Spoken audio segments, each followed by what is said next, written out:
Philadelphia. Hello, Bird Brains. Live from Sandbox Studio. I am John Barchard along with Vince Quinn.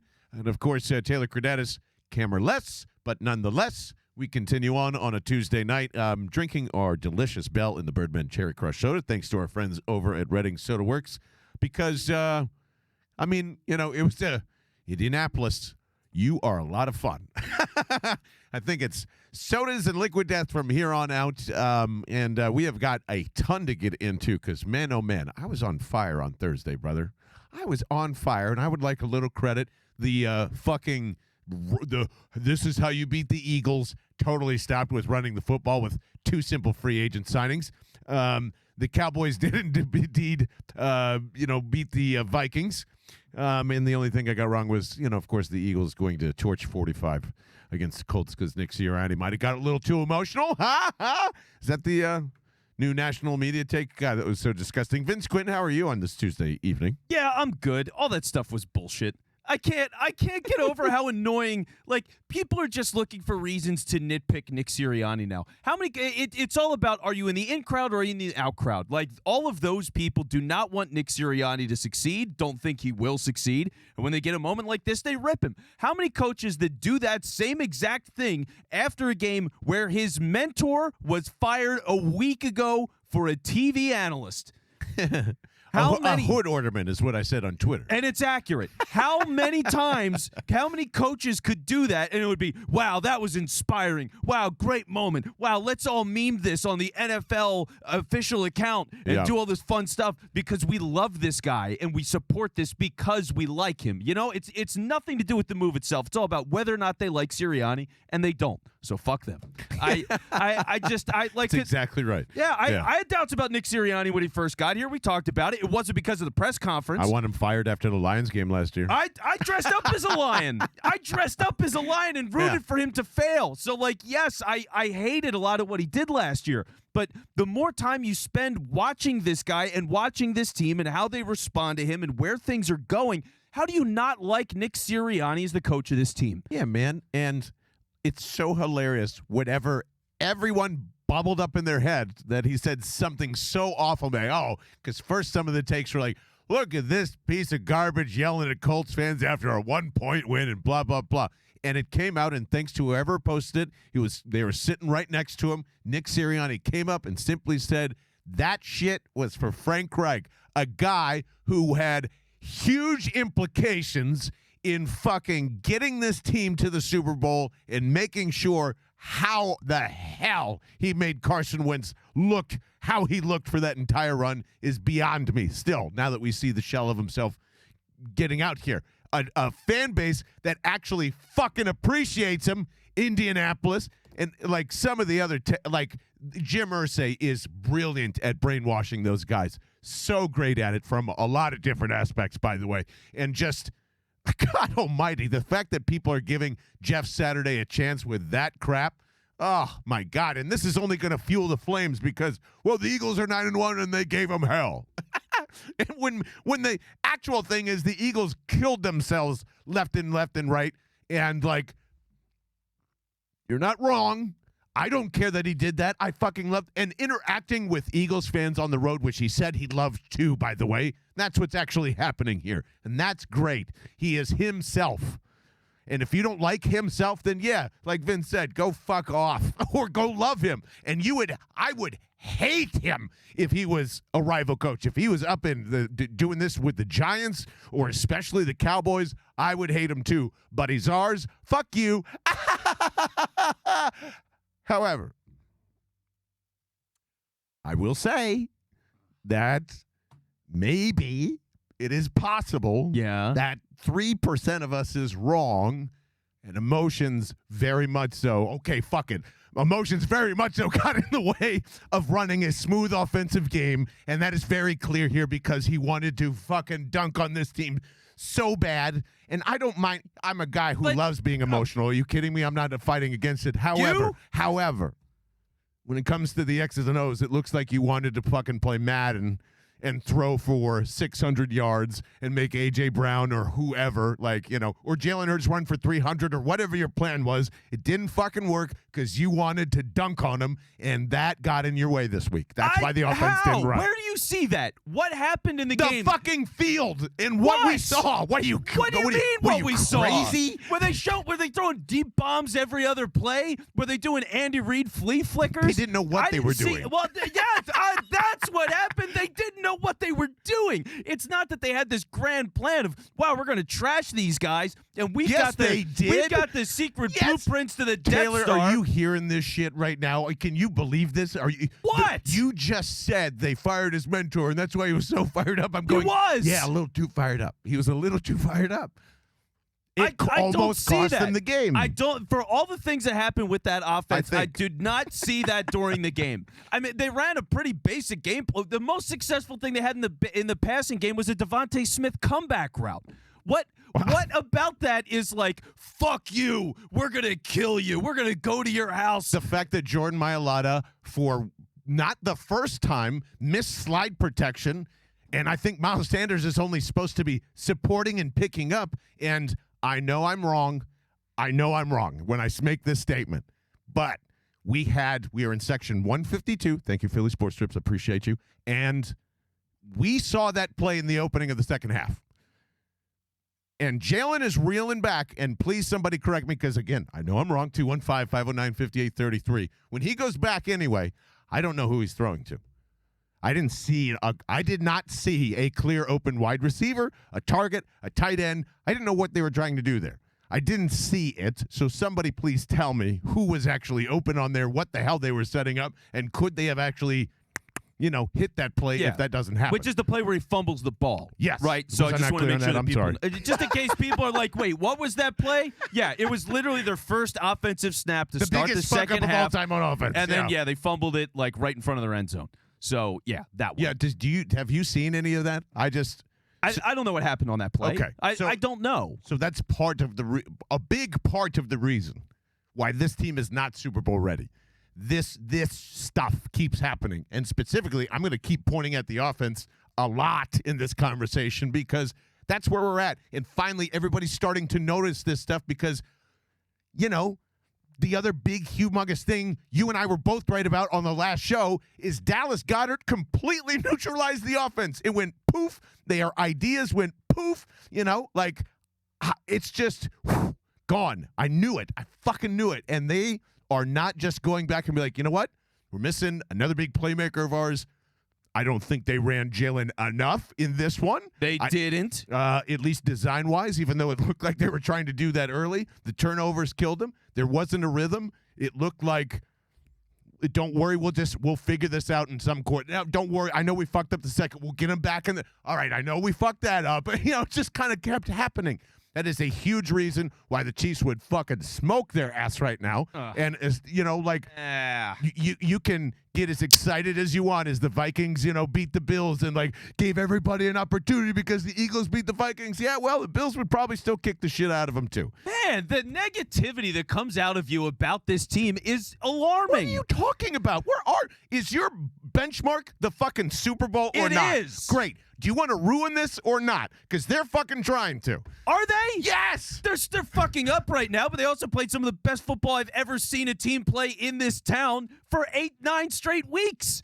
This team is phenomenal all across the board. The talent is amazing. They still lead the league in turnover differential by a mile. Yeah, with most of the town wanting to fire the guy that's responsible for that, by the way. Well, yeah, he's got his issues, but okay, yeah, Super Bowl ready. All right. Yeah, this is the number one reason why they're Super Bowl ready. It's the talent. That's it. You can have all the problems you want with the coaching staff. You can't have a perfect team, and they basically do. The roster is essentially perfect. You really can't ask for anything else. I mean, it turns out because one, everything's hit.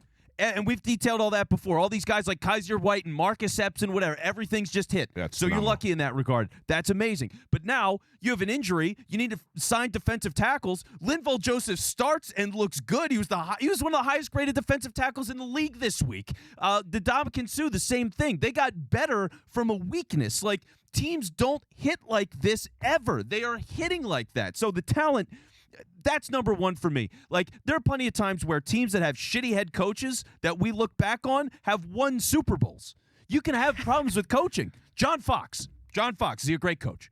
He sucked. Okay, I called great. him one of the worst frauds of all time. Well, great. And He I won would a rather Super have Jeff Bowl. Saturday, and that is still a true statement. Okay, so there you go. So you would rather have Jeff Saturday over a guy who actually won a Super Bowl, Mike McCarthy. Is he a good coach? No. Okay, so then then I'm not worrying about this too much. You're going to have problems somewhere to have an amazing coaching staff all across the board and an amazing roster as deep as this team. Any of the guys you just mentioned to go up against? In fact, let's use Mike McCarthy because he's right here. Sure. It's Dallas. It's the Chiefs. Who are you betting on today? Wait, Dallas versus the Chiefs? Dallas versus the Chiefs in the Super Bowl today. Mike McCarthy gets there. We're all wrong. Dak Prescott fucking rejuvenates. OBJ ends up going there, which, by the way, he's going to the Bills, you fucking idiots. Enjoy. What are you saying today?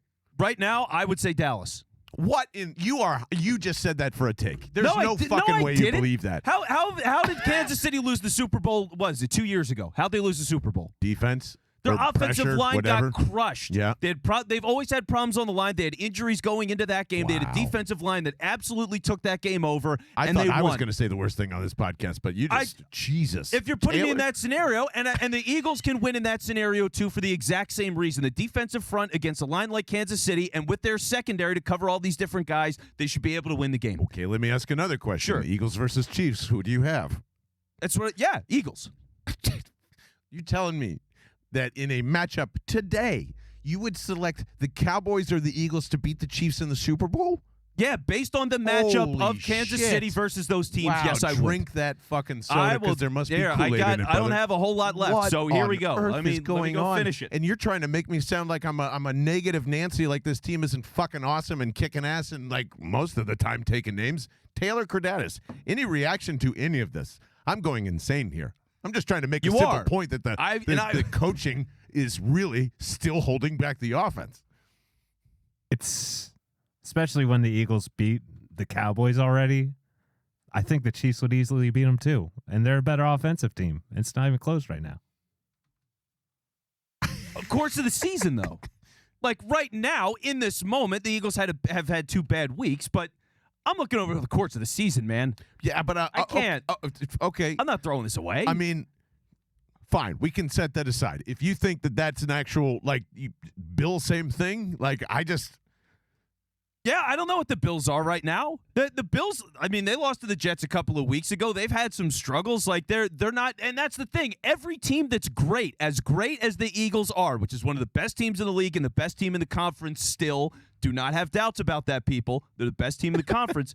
That everybody's looking around in their own little corners and going, what's wrong with this team? And I would guarantee you there's plenty of people in Kansas City going, how can we beat the Eagles? I know they had a couple of bad weeks, but could they beat the Eagles? Could they actually beat the Bills? They're doing the same stuff we are, but you're never going to have perfection all across the board. You look at all the things you've got. For the Eagles, you have the talent. You have the right demeanor, the way this locker room conducts itself day in and day out, their ability to win games late and do it on the road, which you've now seen them do Chemistry's multiple phenomenal. times. Absolutely. All of that stuff is great. Their schedule is easy the rest of the way. That's a great place to be, which means you're probably getting the number 1 seed, which is the best thing you could possibly get to go and win that Super Bowl. So all those things line up. I know it's shaky right now. I'm not worrying about anything. I still fully believe in this team, and they can beat anybody. All right, let me put it another way, Sure. maybe for some better context. Right now, in 2017, Week 11, the Eagles are coming off a dominating victory over the Dallas Cowboys, 37-9, 39-7, somewhere around that. I apologize, but if you don't remember this game, this is where Carson Wentz and family come out in the first half, lay a fucking egg. Everyone is panicking. Jake Elliott goes down with a concussion, or one of the kickers did. I can't remember who was there. Was it Sturgis at that point? I don't know. Parkey? Parkey? Might have been. I think it was I Elliott. can't remember. No, that was way beyond that. But anyway, there is no kicker, and your boy, the linebacker, Camu Grugier-Hill. comes out and is your new replacement for that. Doug decides we're not kicking field goals the rest of the way. Goes for 2 on every play. It's awesome. It's fun. It's exciting. Do you feel as confident, if you can remember that? And I know it's hard to go back to that moment, but man, I was on cloud 9 when that team at that point is 9-1, and this team right now is 9-1, and I'm telling you, they're nowhere close to being that 17 team in terms of everything is clicking. Everyone understands this and that. There was so much offensive talent, man. so much offensive talent on the coaching side at that time, and they had so many different advantages, and they were so ahead of everybody. They're not ahead of everybody this time. They're in the mix of everybody. They're still playing catch-up in my mind. The coaching's holding them back, and like, look at San Francisco. Sure, you're all worried around, about, by the way. But yeah. let's talk about San Francisco though, because I've been comparing them to San Francisco now for 2 years because for what they're trying to build and what they've had. Look at San Francisco. They wanted Trey Lance. Why? To do things that Jalen Hurts can do at quarterback with the same kind of system. So that's where they've wanted to be. They're more dynamic, absolutely more dynamic. There's no question about it. Are they more talented? They're not more talented. Yeah, I don't. You sure about that? Offensive line, it's the difference maker. Yeah, you're right. Eagles are more talented. You're right. Ayuk's amazing. Debo's amazing. Ayuk is really Kittle's amazing. Like, where the fuck did that come from, by the way? Jesus. Yeah. He's finally coming into it. And that's it. Yeah. So I would say skill position-wise, oh, it's definitely very San Francisco. Close. Very I close. would say just because they have McCaffrey at running back, and last week showed you that Miles Sanders is not a dynamic guy. Boy, we're going to have to get into that. He is incredibly forgettable at the running back position, and that showed again and again last week. So you're welcome for all of that. You leave him in a heartbeat for anybody. Sign Marlon Mack. So, oh, my God. And we will get more into that, by the way, on our Thanksgiving episode. Yeah, so, we don't have to do too much Marlon. Although Not he might play this week. He might actually play. So I'll get one carry. But yeah, like I look at what this Eagles team and that roster, and I'll take them over all these other teams. But yeah, the coaching's better, but the talent is better. So that's what I have to lean on with this team. You can't have a perfect picture. It's not a perfect picture. It's just it seems so simple that they're just not allowing, hey, there's still a lot of growing for Jalen Hurts. There's still a lot of all of that. He can't still do everything that they want him to do, and he's probably like above where they thought, or I don't know, maybe he is on track. I have no idea what they think in his progressions, but for our eyes, he has, and there is still a ton on his plate. He's still, for the most part, making the right decisions. It's just like, I keep going back to that because we talked about that weeks ago. Do they actually trust this kid or not?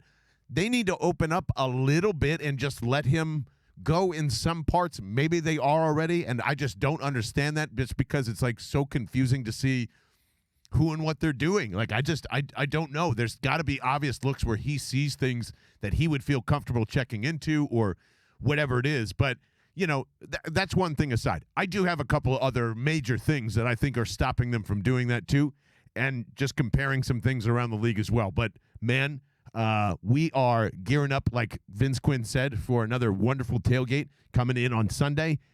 And I think because it's going to be one of the last tailgates that we have, because we're going to prepare for, the playoff run that is obviously coming and keep debating the Super Bowl thing.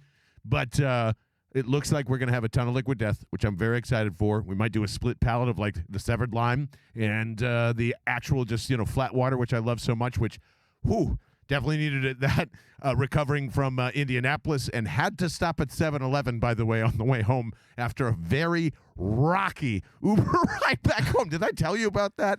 I didn't get the details. I saw the text after, but yeah, I will spare you the. But good Lord, it was just a lot. I think it was a lot of fun mixed with a very bumpy ride, and so needed some water before we got to there. So thank you, Liquid Death, for saving my dulcet tones, my stomach pains, and all that. And go to liquiddeath.com/bell to find out where you can find Liquid Death in case you need to, break in case of emergency water. It's delicious, it's recyclable, and we love them very much. I don't love, secondly, I'm perplexed at like some of maybe, I think even what you were saying after the game. Like, Lindell Joseph, Ndamukong Suh, man, was that a hit in the first appearance. Awesome to see. Do we really think that's sustainable? Like, you can't. That's what was Joseph was almost up to 40%. 40%, because that is a very weak offense that you can do that against. This isn't like solved. Fletcher Cox and Hargrave still exist, and we'll get more into it, on Thursday when we're talking about the Packers and stuff like that a little more. But I'm very much still in question of their effectivity long term. I'm hoping that like it reduces their snaps, and this is part of the issue here too. But it's been pretty disappointing for both of them. Like, I understand why they're just going to jettison both of them after this, right? Like, that's not a Super Bowl winning thing. That's still an issue, kind of.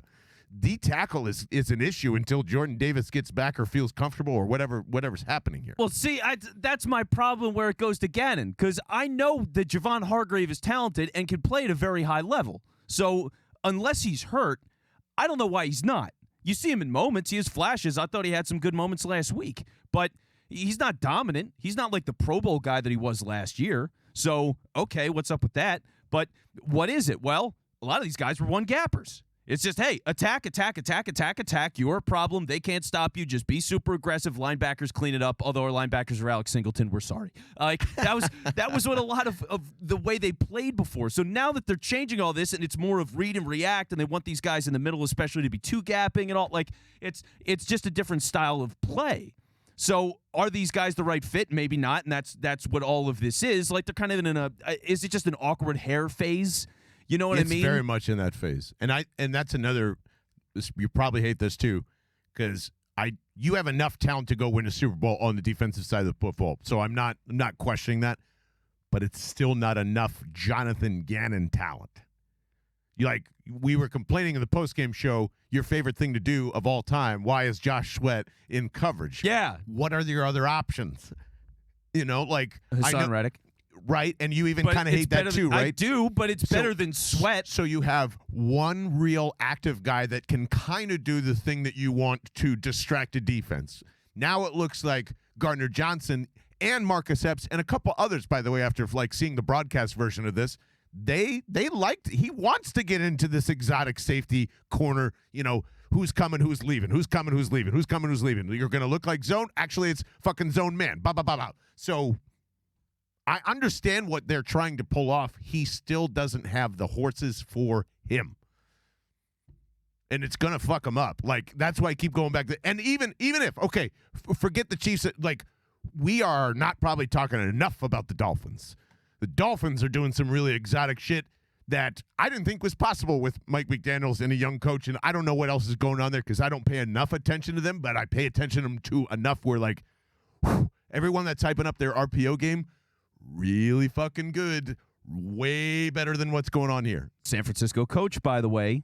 Yes. So I'm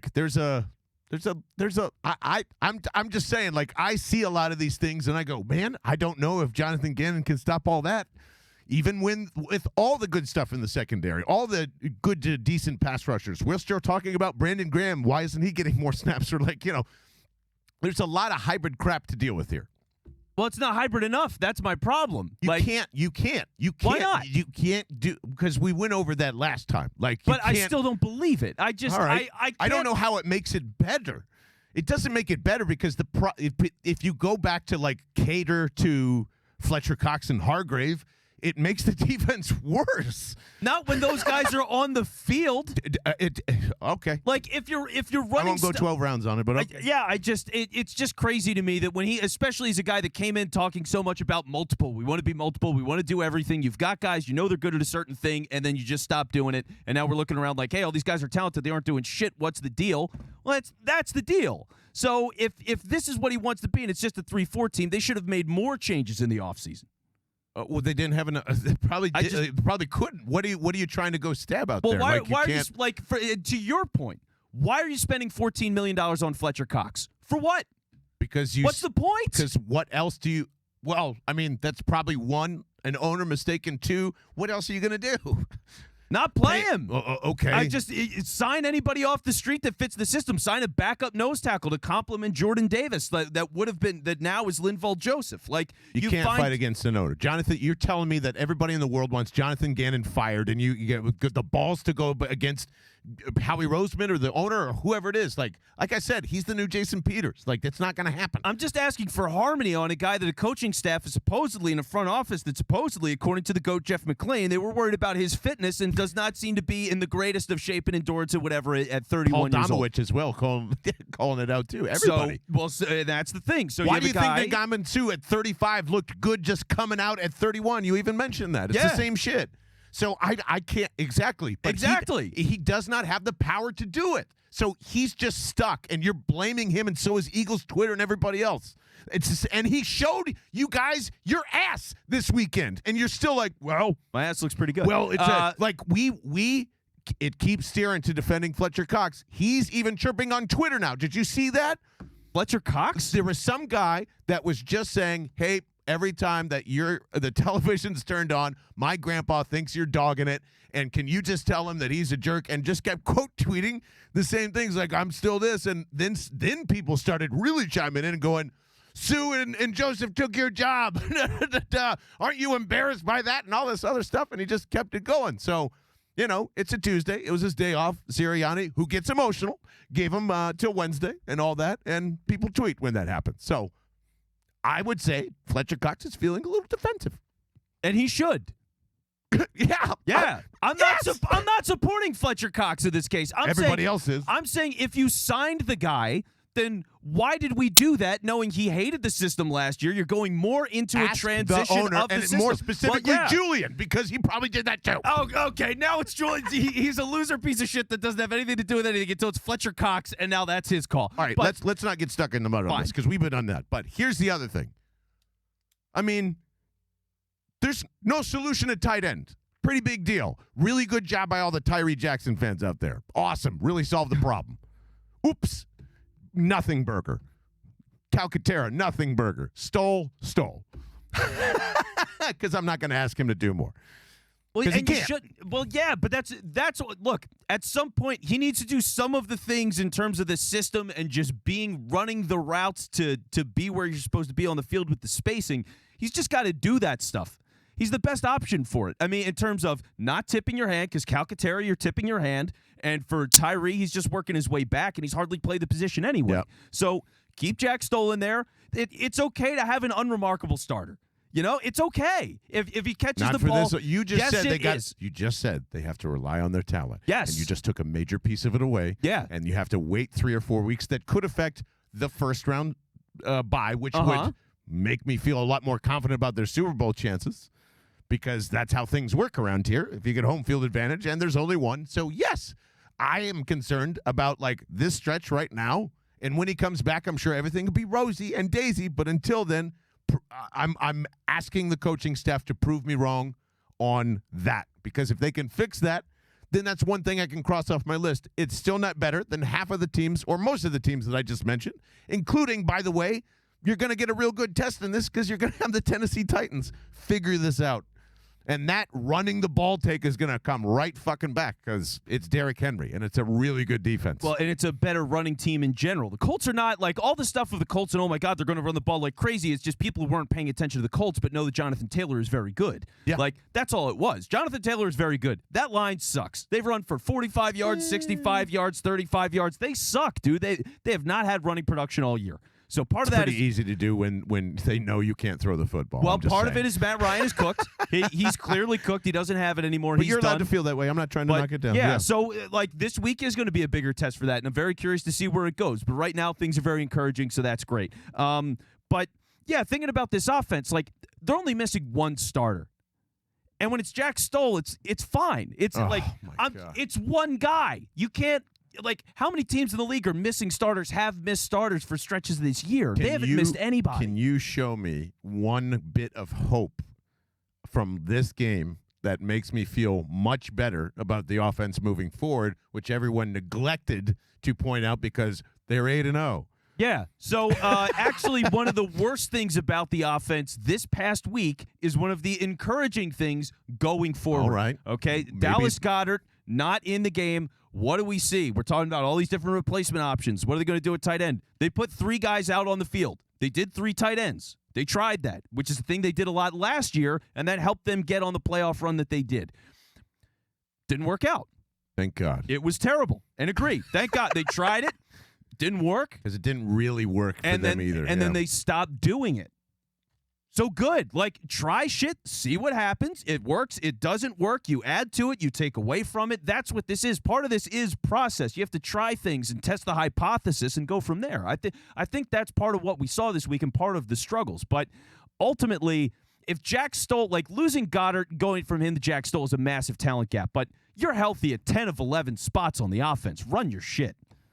On some level, run your shit. I don't think it should alter the whole world as much as it can cause problems. I just feel it's probably what it comes down to, and all this shit, I'm probably just saying experience, because that's what's showing its ass right here, big time. And I'll just keep reiterating this. If Nick Sirianni is this emotional about anybody, everyone should pay attention. If you have a problem with your offense right now and you need experience and he is just sitting there, why are we waiting any longer? Why isn't Frank Reich here? If he's your mentor and if, like you're circling around it, just get him in here. If Frank comes in here in any regard, however they phrase it, I will change my mind immediately. That's how much. Why wouldn't they entertain this? Why is no one asking this question? Why wouldn't you want to hire Frank Reich right now? Someone, please, God, in the beat pool, fucking ask him that question.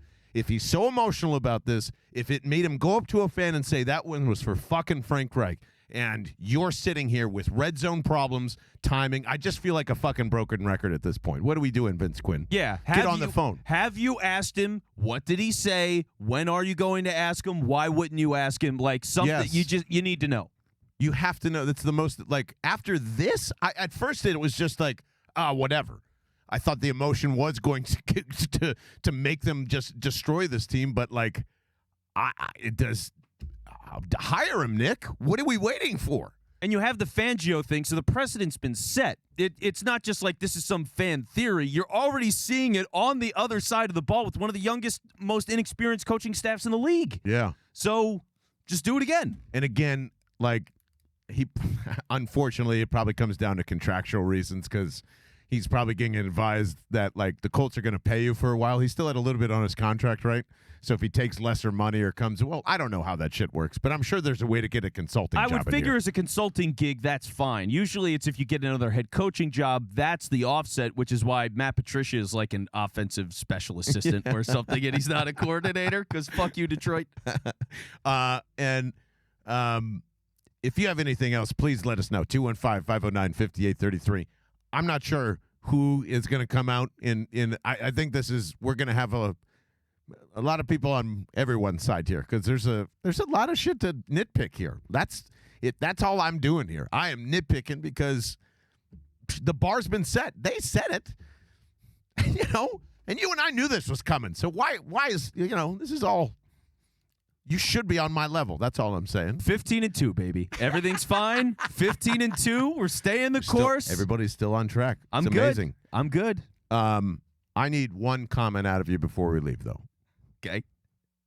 I don't even know the full story, but my boy Melvin Gordon got cut today after another Broncos loss, right? And then once again, Vince Quinn has wanted to have this whole show stop at 9. This 9-1, 15-2, 12-5 thing would have never existed if they would have listened to Vince Quinn because Russell Wilson lost again, looked like shit again. I believe still has more toilets than thrown touchdowns, right? Still have more toilets in his house than thrown touchdowns. More thrones than passes thrown, yeah. 13 toilets, only 6 touchdowns. Maybe he had 7 in the game. I don't know. But my boy Melvin Gordon apparently turned up Future in the locker room. And that is why he was cut immediately. There's no way that happened.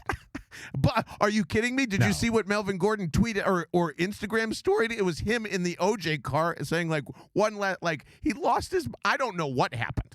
Gordon had a total meltdown. Hoodwinked by the old internet memes, but you don't think the Broncos staff saw something like that coming a mile away? There's no way. I think it's just because he, fumbled in the red zone again. But he fumbled in the red zone again. So bring him in, John. But here was this. Explain the Future thing to me. Taylor's dying over here. Actually, I don't want anybody. Wait. Wait. What does that even mean? I know. I want everyone to either text 215-509-5833 or get in the Discord and just explain. We don't have time. We're out of time. It's that bonus show? No. No? Oh, wow. Okay. What don't you understand? Yeah, what don't you I understand? know Future is a popular musical artist. Okay, yeah. Oh, get Jesus in the Christ. Discord, Discord, and we'll have some fun. Go to bellthebirdmen.com or simply text us at 215-509-5833. Once Vince finds out the whole drama story, I think it's going to be hilarious fun. But for our good friends over at Liquid Death, and of course, Vince Rizzuto at Philly Sports Trips for always putting together one hell of a trip. I'm John Barchard Vince Quinn. Still confused. Taylor Kredatus. Very confused. The Birdmen. We'll see you on Thursday for Gobble Gobble. Okay, bye.